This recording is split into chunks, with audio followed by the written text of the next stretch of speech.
अभी हम Bhagwati Nagar base camp में हैं, जहां पे श्रद्धालु जो है वो यात्रा के जो आए हुए हैं रुके हुए हैं। यहाँ पे जो सिक्योरिटी के हैं वो भी काफ़ी अच्छे जो है यहाँ पे प्रबंध किए गए हैं। और यहाँ पे आप देख सकते हैं जितने भी श्रद्धालु यहाँ पे पहुँचते हैं सबसे पहले उनको जो है इसी सिक्योरिटी गेट से जो है वो निकलना होता है, उसके बाद ही वो अंदर जा सकते हैं। और यहाँ पे जो लोग हैं उनसे ये कहा जाता है कि यहाँ पे आपको दिखाऊंगा आगे अंदर भी जो है वहाँ भी जो सामान लेके आते हैं उसके लिए स्कैनिंग मशीन्स जो हैं वो लगाई गई हैं। वहाँ पे जो है सामान को स्कैन किया जाता है और इस तरह की तमाम जो व्यवस्था है वो यहाँ पे की गई है।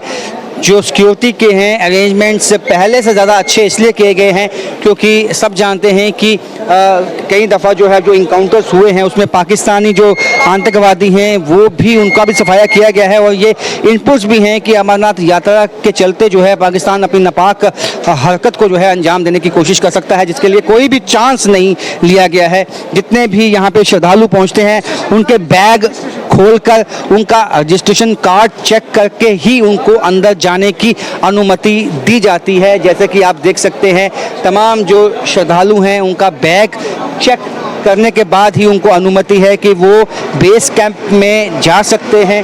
और यहाँ पे जो जम्मू कश्मीर पुलिस है, पैरामिलिट्री फोर्सेस हैं, सीआरपीएफ के जवान हैं, ये तमाम जो हैं एजेंसीज यहाँ पे लगी हुई हैं और इसी बात को सुनिश्चित बनाने में लगी हैं कि यहाँ पे जो सिक्योरिटी है वो जो है ऐसी पुख्ता हो कि कोई भी जो आतंकवादी है वो कोई भी नापाक मंसूबों को अंजाम ना दे पाए। इसीलिए जम्मू कश्मीर पुलिस के सिक्योरिटी ग्रिड इतना टाइट करने की कोशिश है यहाँ पे। और यहाँ पे प्रॉपर चेकिंग के बाद ही जो है जो पिलग्रिम्स हैं उनको बाहर जाने की अनुमति है। उसके साथ साथ मैं आपको दिखाऊंगा कि जब आप ये एंटर होते हैं यहाँ से भगवती नगर बेस कैंप में एंटर होते हैं उसके बाहर से ही आपको जो है अपना जो रजिस्ट्रेशन कार्ड है वो दिखाना होता है। उसके बाद आप जब यहाँ पे आते हैं तो कई गेट बनाए गए हैं। एक वीवीआईपी गेट है, उसके साथ साथ जो श्रद्धालुओं के लिए गेट है, एक जो है एग्जिट गेट है, जिससे कि जहाँ पे तमाम तरह की जो है यहाँ पे असुविधा ना हो उसका जो है विशेष ध्यान रखा गया है। आप देख सकते हैं ये बाहर का इलाका है। जैसे आप यहाँ से प्रवेश करते हैं, एंटर करता है कोई श्रद्धालु, तो उसके बाद जो है इसकी सबसे पहली चेकिंग यहाँ होती है। उसके बाद जब भीतर हमने आपको दिखाया वहाँ होती है, उसके बाद भी उनकी चेकिंग यानी कि 3 दफ़ा जो है उनकी चेकिंग की जाती है। यहाँ पे सीआरपीएफ के जवानों ने जो है यहाँ पे चेक पोस्ट लगाया है और चेक पोस्ट इसीलिए है कि कोई भी ऐसी गतिविधि पे जो है पैनी निगाह बनाई जाए जिससे कि लगे कि कोई थ्रेट हो सकता है। तमाम तरह के कदम जो हैं वो उठाए गए हैं इस दफ़ा प्रशासन की तरफ से। तो फिलहाल जो है आपको मैं दिखा रहा हूं कि किस तरह से यहाँ पे सिक्योरिटी के प्रबंध जो हैं वो किए गए हैं। यहाँ पे आप देख सकते हैं कि जो श्रद्धालु देश के कोनों कोनों से आते हैं उनके लिए उनके यहाँ भी बैग चेक होते हैं।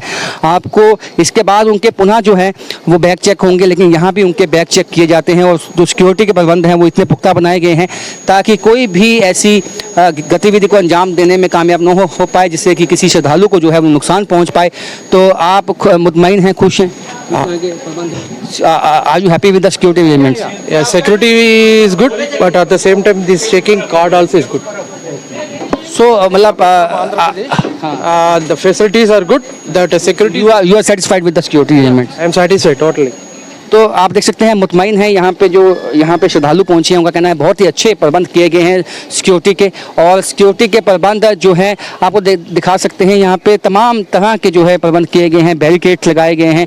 और जिस दिन 30 को जब श्रद्धालु का जत्था यहाँ से निकलेगा तो ताकि कोई असुविधा ना हो और जो भी बेस कैंप में एंटर होगा उसकी प्रॉपर चेकिंग के बाद ही उनको एंटर होने की अनुमति दी जाएगी। तो फिलहाल इस अपडेट में बस इतना ही। देखते रहिए बाहु एक्सप्रेस।